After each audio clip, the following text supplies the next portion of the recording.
Kematian merupakan suatu hal yang tidak dapat terelakkan.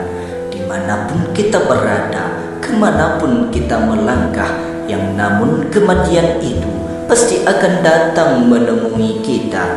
Satu kaidah Arab pernah mengatakan, kullu syai'adamah, setiap sesuatu itu pasti memiliki tanda. Lantas sahabat yang beriman, apakah yang menjadi tanda akan datangnya kematian tersebut?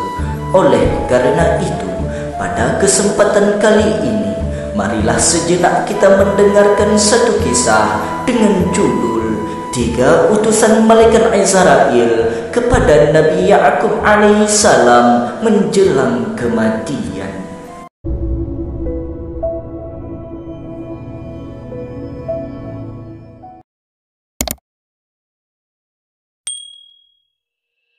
Sebagaimana kebanyakan nabi-nabi lainnya, Nabi Ya'qub alaihissalam bersahabat juga dengan malaikat Israel atau malaikat maut yang bertugas mencabut nyawa. Pada suatu ketika, malaikat Israel mengunjungi Nabi Ya'qub dan Nabi Ya'qub pun berkata, "Wahai malaikat maut, engkau datang hanya sekedar mengunjungiku atau akan mencabut nyawaku?" Malaikat Israel berkata, "Aku hanya sekedar berkunjung." Kemudian Nabi Ya'qub pun berkata kepada malaikat maut tersebut, "Wahai malaikat maut, bolehkah aku meminta agar engkau memenuhi satu keinginanku?" "Apa itu?" tanya malaikat maut. "Ku minta agar engkau memberitahukan kepadaku jika saat ajalku telah dekat dan engkau akan mencabut nyawaku."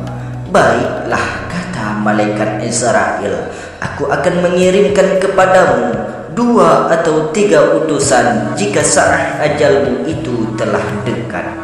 Beberapa tahun kemudian, ketika saat ajal Nabi Ya'qub telah tiba, malaikat Israel datang kepada beliau dan seperti biasanya beliau berkata, "Wahai malaikat maut, engkau datang hanya sekedar mengunjungiku atau akan mencabut nyawaku?" Malaikat Israel berkata, "Aku datang untuk mencabut nyawamu." Tentu saja Nabi Ya'qub kaget dengan jawaban tersebut. Beliau pun kemudian berkata, "Wahai malaikat maut, bukankah engkau telah berjanji akan mengirimkan 2 atau 3 utusan jika saat ajalku telah dekat?" Malaikat Israel pun menjawab, "Wahai Ya'qub, aku telah melakukannya. Putihnya rambutmu setelah sebelumnya hitam, kelemahan tubuhmu setelah sebelumnya kuat, dan kebengkokan tubuhmu setelah sebelumnya tegak. Semua itu adalah utusanku kepadamu dan juga kepada anak Adam lainnya sebelum saat ajalnya tiba."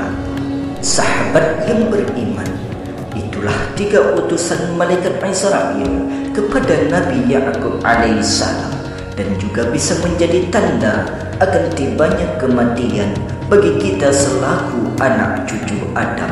Lantas sahabat yang beriman, tunggu apa lagi?